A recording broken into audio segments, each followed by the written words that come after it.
Listo, Tania. Bueno, continuamos. Dice, adicionalmente a estas medidas se deben estudiar e implementar los programas de mantenimiento preventivo de las máquinas, equipos, herramientas, instalaciones locativas, alumbrado y redes eléctricas. Asimismo, se deben inspeccionar periódicamente eléctricas, la maquinaria, equipos y herramientas utilizadas y en general todos aquellos elementos que generen riesgos de origen eléctrico.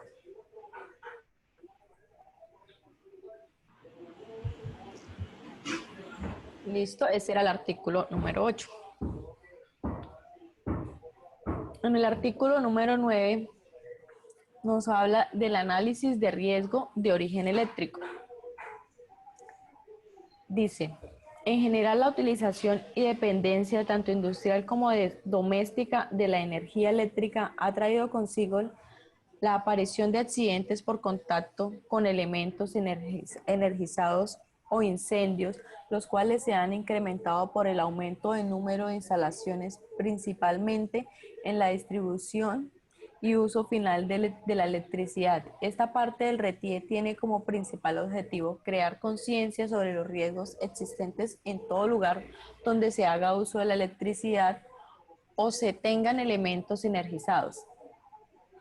Dice, el resultado final del paso de una corriente eléctrica por el cuerpo humano puede predecirse con un gran porcentaje de certeza si se toman ciertas condiciones de riesgo conocidas y se evalúa en qué medida influyen todos los factores que se conjugan en un accidente de tipo eléctrico.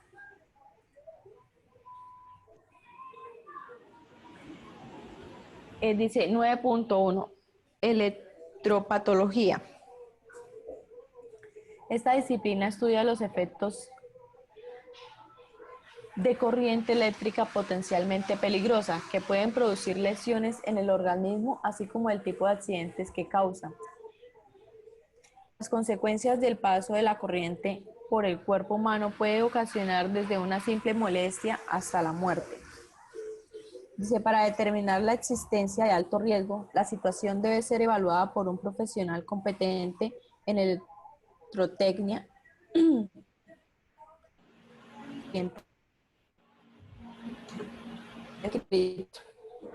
Primero, los accidentes con origen eléctrico producidos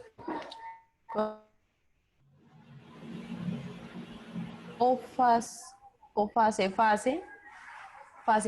neutral,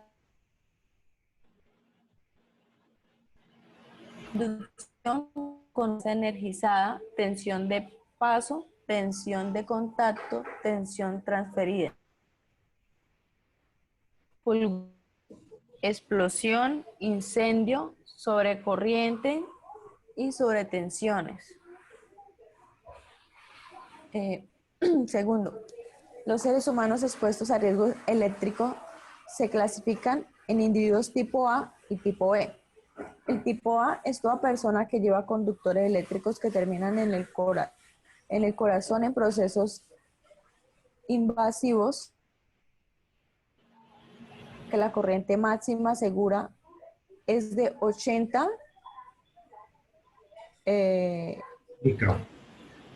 microamperios El individuo tipo B es aquel que está en contacto con equipos eléctricos y que no lleva conductores directos al corazón. Tercero, algunos estudios, principalmente los de Danciel, han establecido niveles de corriente de los dispositivos de protección que evitan la muerte por electrocución. La siguiente diapositiva nos muestra la tabla 9.1, porcentaje de personas que se protegen.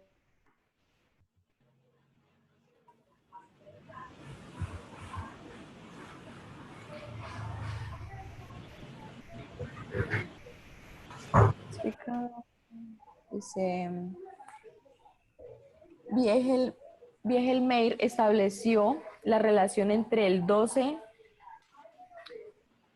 no sé qué significa la T ahí, profe, energía específica. 2T. Y a la 2, o sea, y a la 2, Ah, ok. y a la 2 sería pues la intensidad de la corriente elevada al cuadrado, ¿sí? O sea, los Ah, amperios ok. al cuadrado. Y la T es el tiempo, o sea que ahí quedaríamos en amperios al cuadrado por segundo. ¿Listo? Ah, ok, profe. Es lo que se ve. Energía específica. Sí, energía específica. Y Y al cuadrado por... lógicos, que ya nos habla en la tabla 9.2 la relación entre la energía específica y efectos fisiológicos. Dice que la energía específica de I, o sea, oh, dice que de 4 a 8 sensaciones leves en dedos, Dedos, muñecas y codos. ¿Sí? Ah, no, en dedos y tendones. tendones de los pies, sí, dice. De 10 a 30, rigidez muscular suave en dedos, muñecas y codos. De 15 a 45, rigidez muscular en dedos, muñecas, codos y hombros, sensación en las piernas. De 40 a 80, rigidez muscular y dolor de brazos y piernas. De 70 a 120, rigidez muscular donde el ardor y ardor en brazos, hombros y piernas. Profesor, una pregunta. Helen,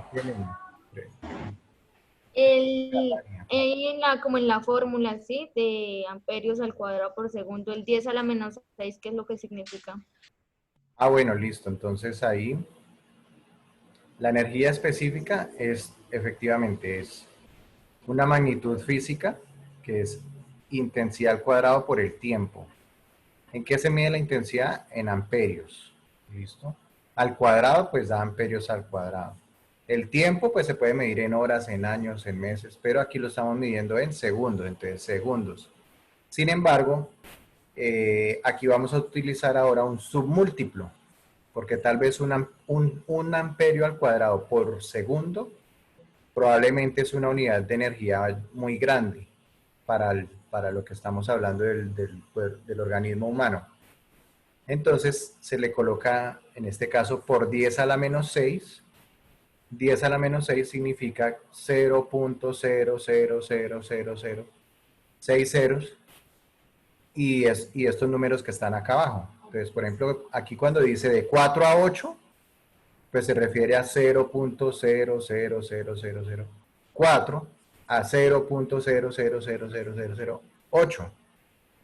O, para no repetir tanto la palabra cero y el número cero, pues entonces estaríamos hablando de Por 10 a la menos millonésimas. 6.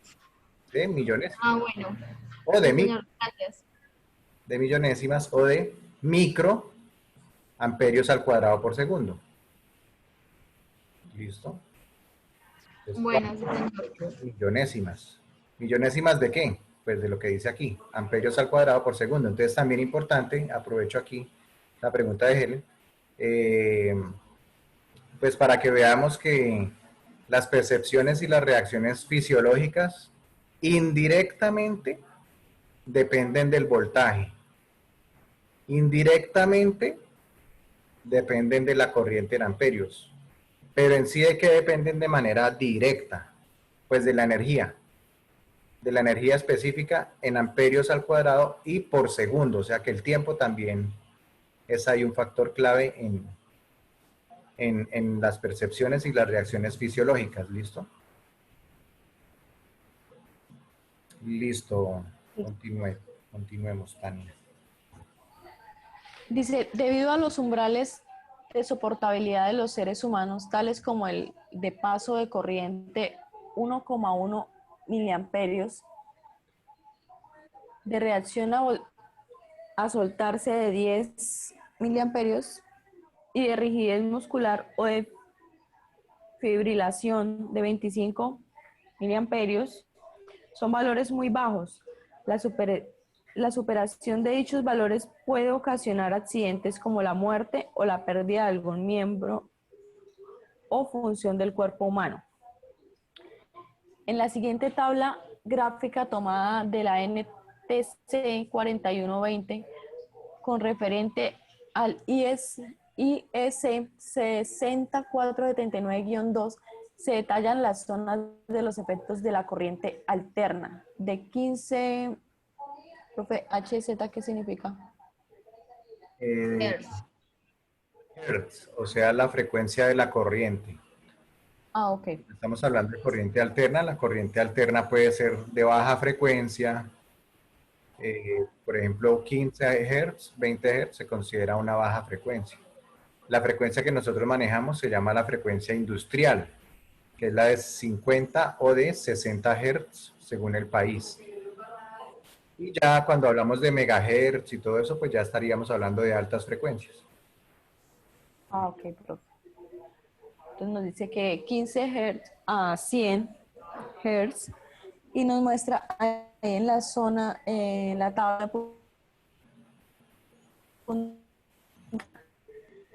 Entonces nos dice que en la zona 1, en la gráfica nos muestra la zona 1, dice que hay que nos habla de 0.1 a 0.3. En la zona 2 habita que nos habla de la 0.3 a los 200 miliamperios. En la zona 3 nos habla de habitualmente ningún riesgo de fibrilación.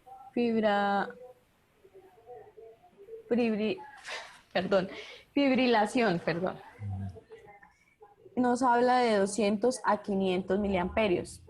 En la zona 4, que es el color naranja, el riesgo de fibrilación hasta aproximadamente un 5%. En la zona 5, que es el color rosa, riesgo de fibrilación hasta aproximadamente un 50%. En la zona 6, que es la zona roja, dice para paro cardíaco, paro respiratorio y quemaduras severas, riesgo de fibrilación por encima de un 50%, que nos habla que está casi desde los 1500 hasta los 10.000 miliamperios. Listo. Y también que también depende del tiempo, ¿listo? Entonces también depende del tiempo en milisegundos. Profe, ahí en el DACIEL, ¿qué significa? Es el nombre del investigador. Es el nombre del investigador que llevó. Ah, bueno, acá donde dice Dalciel, sí, listo. Ese es el límite, según estos estudios de Dalciel, de la IEEE, dice para 50 kilogramos. ¿Listo? O sea que es como el límite, mejor dicho, entre que usted tenga el 50% de probabilidad de morir o de vivir. Ese es como ya el límite de la vida, mejor dicho. Es como el límite de la vida, del soporte de la vida. Y fíjense también que esas regiones, pues dependen sí de los miliamperios, pero también del tiempo en el que estemos expuestos a la energía eléctrica. Entonces acá, por ejemplo, aquí donde dice 1000,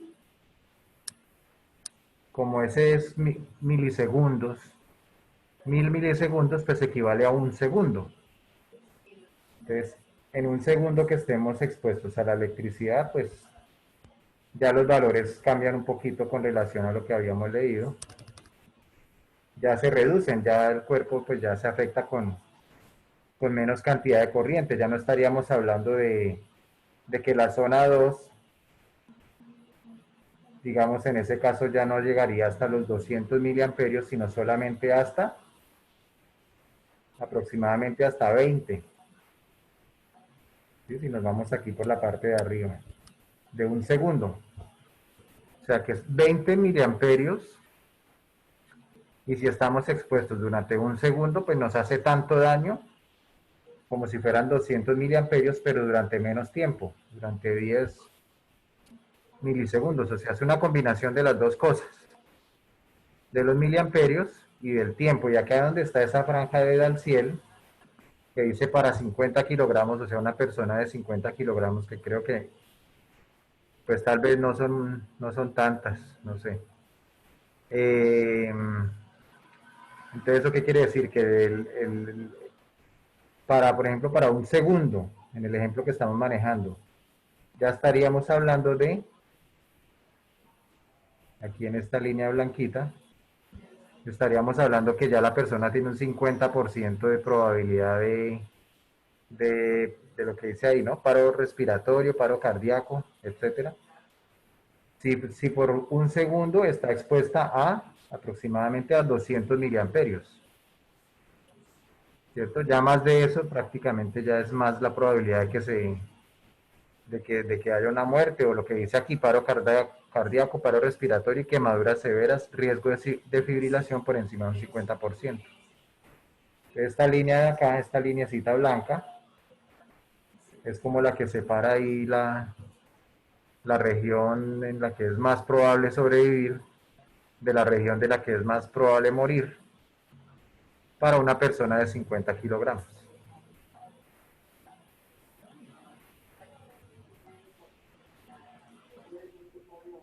Listo. Contesté la pregunta, César. Sí, sí, señor. Entonces ahí, por ejemplo, se ve, por ejemplo, para 2000 milisegundos serían, vean, ni siquiera 100 amperios, 100 miliamperios. Profe, qué pena, ¿le puedo preguntar una cosa? Sí, ¿con quién hablo? Con Joana, puede ser algo muy eso, pero yo la verdad no entiendo qué es fibrilación en esas, tengo la duda, ¿qué es eso? Fibrilación. Bueno, yo le puedo dar una medio explicación, pero si usted se refiere aquí, y todos los que no entiendan la palabra fibrilación, si abren el RETIE en el artículo en el que estamos leyendo, en el artículo 9.1, ahí se ven estos dibujitos que nos trajo Tania. Ahí se ve figura 9.1. Zonas de tiempo y corriente de los efectos de las corrientes alternas de 15 Hz a 100 Hz. ¿Cierto? Entonces, ahí en esa misma página, que aquí en esta versión impresa es la 42, la 43. Página 43. Sí, que dice la fibración ventricular Bueno, consiste en pues el yo movimiento le pongo, anárquico del corazón, Sí, dice que es un el cual, término que se emplea en medicina para referirse a uno de los trastornos de ritmo cardíaco. exactamente. Y aquí en el retiene nos dice lo que estaba leyendo. también casi lo mismo, Sí. Dice anárquico del corazón. movimiento anárquico del corazón, el cual no sigue su ritmo normal y deja de enviar sangre a los distintos órganos. Es decir, no es un paro cardíaco, pero habla de movimientos anárquicos, que pierde su ritmo. ¿Qué quiere decir anárquico? Como que sin un orden, ¿no? Como sin un orden, sin una sincronización. O sea, que empiezan a palpitar de manera desordenada y pues eso también produce que, lo que dice ahí, que los órganos del cuerpo no reciban la irrigación sanguínea y pues es casi como tan grave como un paro cardíaco, ¿no? Es casi algo similar. ¿Sí? ¿Listo, Joana? Sí, señor, muchas gracias. Sí, esa es la fibrilación, fibrilación ventricular. ¿Qué es ventricular? Pues de los ventrículos del corazón, ¿no? Los compartimentos del corazón. Entonces, él no para de funcionar, pero su funcionamiento no es bueno. Ya es un funcionamiento irregular. Listo. Listo. Sí, Tania. En la diapositiva número 19 dice, continuamos, dice, cuando circula corriente por el organismo, siempre se representan en mayor o menor grado tres efectos: nervioso, químico y calorífico. Dice, en cada caso de descarga eléctrica intervienen una serie de factores variables con efecto aleatorio. Sin embargo, los principales son intensidad de la corriente, la resistencia del cuerpo humano, trayectoria, duración del contacto, tensión aplicada y frecuencia de la corriente. Dice, el paso de corriente por el cuerpo puede ocasionar el estado fisiopatológico de shock, que presenta efectos circulatorios y respiratorios simultáneamente. La fibrilación ventricular consiste en el movimiento anárquico del corazón, el cual no sigue su ritmo normal y deja de enviar sangre a los distintos órganos. El umbral de fibrilación ventricular depende de parámetros fisiológicos y eléctricos. Por ello se ha tomado la curva C1 como límite para diseño de equipos de protección. Los valores umbrales de corriente en menos de 0,2 segundos ante el perinerable del ciclo cardíaco.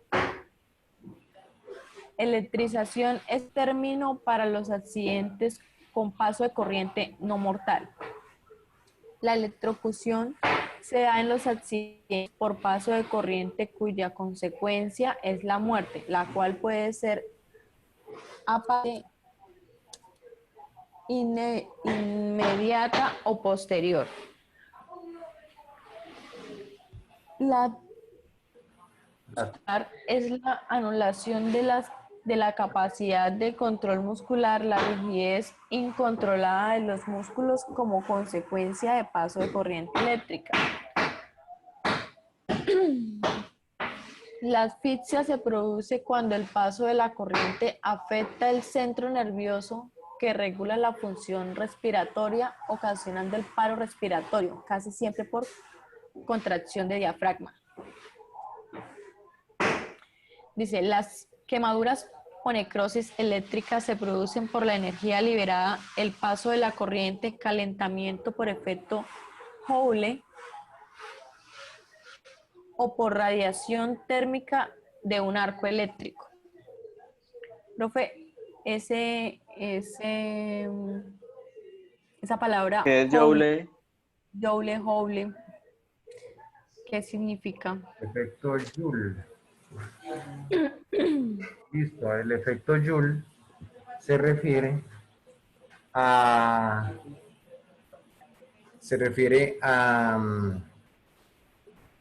que la corriente eléctrica, cuando pasa por un material conductor, simplemente es el efecto en el que ella genera calor, genera calentamiento. ¿Listo? Y ese calentamiento es proporcional a los amperios, a la intensidad de la corriente que está pasando por ahí. ¿Listo? No es proporcional al voltaje ni a la frecuencia, sino que entre mayor corriente, también al cuadrado, aumenta la temperatura y aumenta la energía calórica. ¿Listo? Entonces ahí por eso dice, las quemaduras o necrosis eléctricas se producen por la energía liberada al paso de la corriente, calentamiento por efecto Joule, o por radiación térmica de un arco eléctrico. Ok, Radiación Joule, a ver si recuerdo en ese momento la fórmula.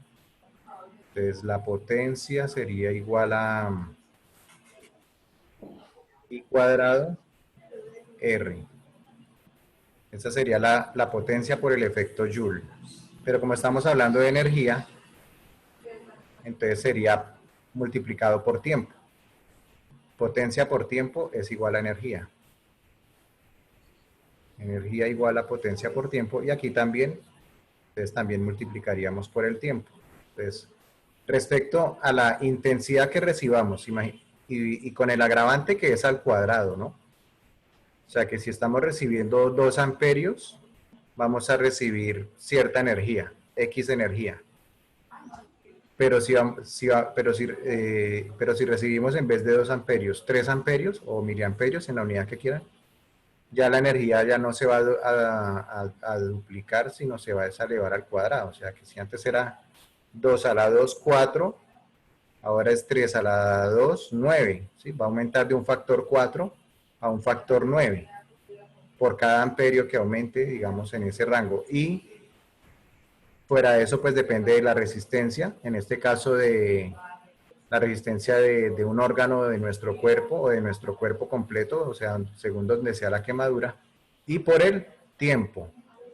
¿Listo? Los segundos o los milisegundos que estemos expuestos. ¿Listo? Entonces este se llama el efecto Joule. Calentamiento. Continúo. Calentamiento debido al paso de una energía, de una corriente eléctrica. Listo. Listo, dice. El bloqueo de riñones es producido por los efectos tóxicos de las quemaduras o mioglobinuria. Y otra palabra que no había escuchado antes. Mioglobinuria. Dice, pueden producirse otros efectos colaterales tales como fracturas, conjuntivitis, contracciones, golpes, aumento de presión sanguínea, arritmias, fallas en la respiración, dolores sordos, paro temporal del corazón, etc.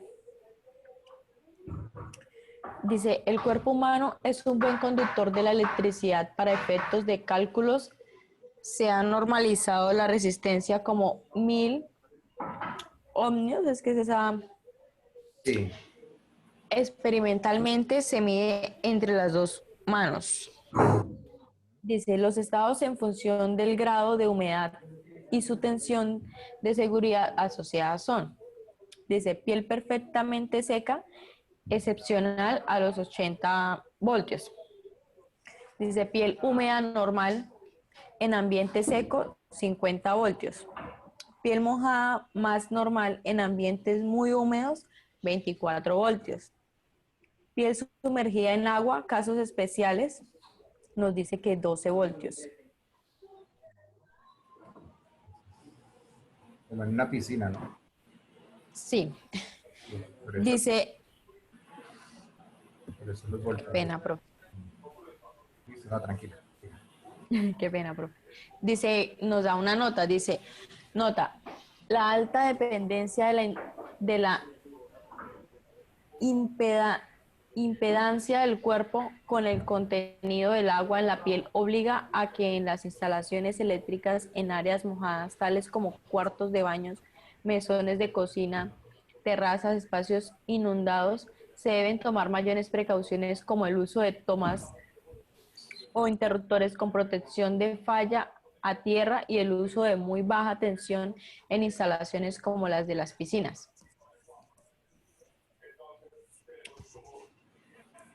Dice 9.2, evaluación del nivel de riesgo. Para la elaboración del presente reglamento se tuvieron en cuenta los elevados gastos en que frecuentemente incurren el Estado y las personas o entidades afectadas cuando se presenta un accidente de origen eléctrico, los cuales superan significativamente las inversiones que se hubieran requerido para minimizar o eliminar el riesgo. Para los efectos del presente reglamento, se entenderá que una instalación eléctrica es de peligro inminente o de alto riesgo. Cuando carezca de las medidas de protección frente a condiciones donde se comprometa la salud o la vida de las personas.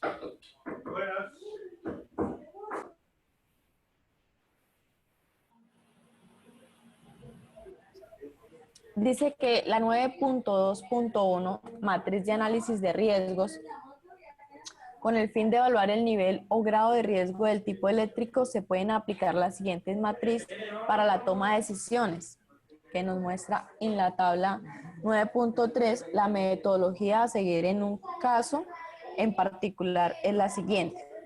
A. Definir el factor de riesgo que se requiere evaluar o categorizar. B. Definir si el riesgo es potencial o real. C. Determinar las consecuencias para las personas económicas, ambientales y de imagen de la empresa. Estimular particular que analiza. D. Buscar un punto que cruce dentro de la matriz correspondiente a la consecuencia 1, 2, 3, 4 y 5 y a la frecuencia determinada A, B, C, D, E. Esa será la valoración del riesgo para cada clase. E. Repetir el proceso para la siguiente clase hasta que cubra todas las posibles pérdidas. F. Tomar el caso más crítico de los 4 puntos de cruce, el cual será la categoría a nivel del riesgo.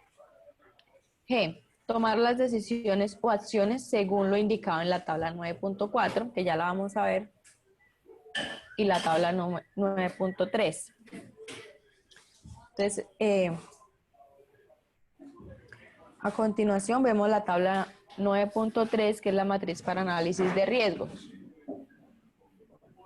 que creo que ya una compañera en una exposición nos la había mostrado el profesor, creo. Dice riesgo a evaluar, nos habla de efecto, evento o efecto, factor de riesgo o causa y la fuente.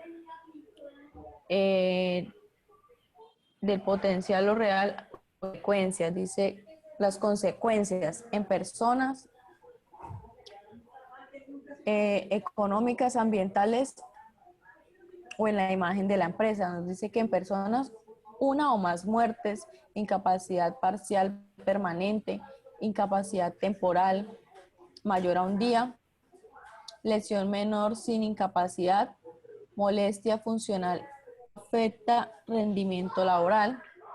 En las económicas nos habla de daño grave en infraestructura, interrupción regional, daños mayores, salida de subestación, daños severos, interrupción temporal, daños importantes, interrupción breve, daños leves que no tienen interrupción.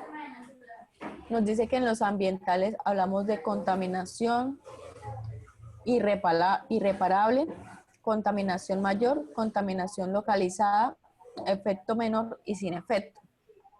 En la imagen de la empresa, la internacional, la nacional, la regional, la local y la interna. Nos habla de una frecuencia, la E, la D, la C, la B y la A.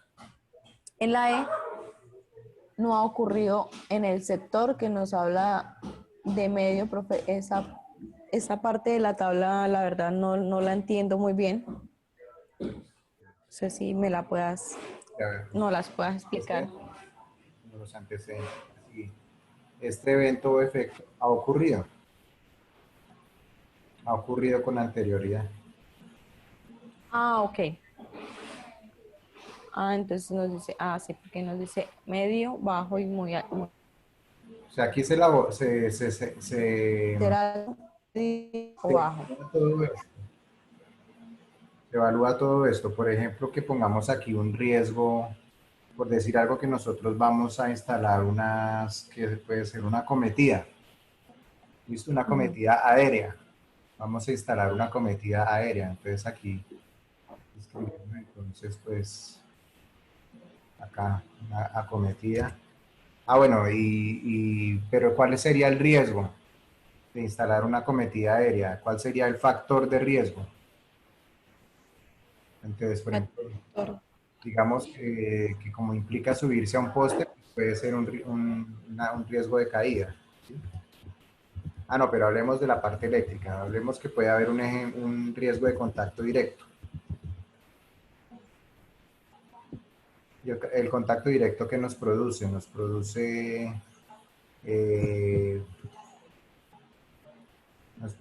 electrofusión. Electrofusión.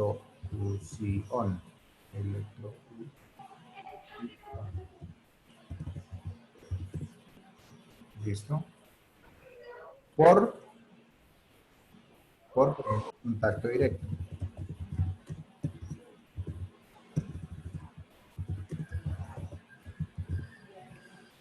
Fuente. Por ejemplo, entonces acometida aérea. ¿Sí? Entonces así se va elaborando el factor de riesgo o el análisis de riesgo. Entonces aquí vamos a mirar si es un riesgo potencial o real. Pues los mismos ingenieros del RETIE pues recomiendan en estos casos señalar que es un riesgo potencial, que depende de varias cosas, digamos. Listo. Consecuencias. Entonces aquí podemos mirar un riesgo de electrocución por contacto directo en acometida aérea, que es lo más grave que puede llegar a suceder. La muerte. 2, 3, 4 o 5. Producir una muerte. Puede producir una muerte. ¿Sí? Listo, entonces, bueno, listo, consecuencias. Una o más muerte económicas, daño grave en infraestructura, interrupción regional, contaminación irreparable o internacional. Cualquiera de esos eventos, entonces en este caso serían personas, una o más muertes. Digamos que podríamos decir que va por aquí, por el nivel de riesgo 5. Pero entonces aquí también vamos a mirar la frecuencia con la que eso ha ocurrido en el sector o en la empresa. Sucede varias veces al año en la empresa, sucede varias veces al mes en la empresa. En este caso, ¿quién es la empresa? Pues nosotros, o la empresa para la que trabajamos, ¿cierto? Entonces, si no ha ocurrido, si llevamos años trabajando y no ha ocurrido, pues ahí tocaría marcar acá. Y estaríamos hablando de un riesgo medio, ¿sí? Ahí es donde se junta el 5 y la E. Entonces ahí marcaríamos un riesgo medio, que de pronto no ha ocurrido, pero si de pronto alguna vez ya ocurrió, ya dentro de la empresa ocurrió, pero ocurrió con muerte, ¿no? Si no ha ocurrido con muerte, entonces no aplica. Tendríamos que bajar, digamos que ya ocurrió, en nuestra empresa ya ocurrió una electrización, digamos, no electrocución, sino una electrización, pero que el compañero no se murió, se salvó. Quedó con incapacidad parcial permanente. Bueno, pues estoy poniendo como un poquito el caso mío o de las empresas en las que yo he trabajado, pues tampoco ha habido incapacidad parcial permanente. ¿Ha habido incapacidad temporal? Bueno, eso sí, puede ser.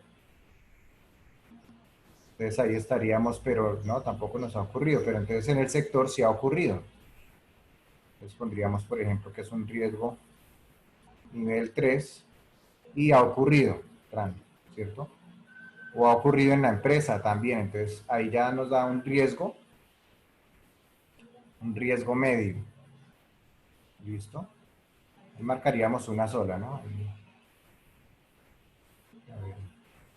Por ejemplo, si ya ocurrió en nuestra empresa como tal, pues ahí ya estaríamos marcando un riesgo medio de que alguien quedó con incapacidad temporal de más de un día por cuestión de un contacto directo en una acometida aérea, ¿cierto? Pero si no nos ha ocurrido todavía en nuestra empresa, pero sí ha ocurrido en el sector, digamos en las empresas que son de nuestra, que son competencia de nosotros, que trabajan en el mismo sector y en las mismas actividades, pero ya sabemos de casos que hayan ocurrido, entonces sí, también marcaríamos acá, pero igualmente nos da, según este análisis, sigue siendo un riesgo medio. ¿Listo? O sea, el resultado final es donde se ubica las consecuencias y la frecuencia. Ahí donde se encuentren ellas dos, entonces ahí ya tenemos el nivel de riesgo de este riesgo en particular. Pero pues en una obra, pues se examinan varios de estos riesgos, ¿no? Los que uno considere.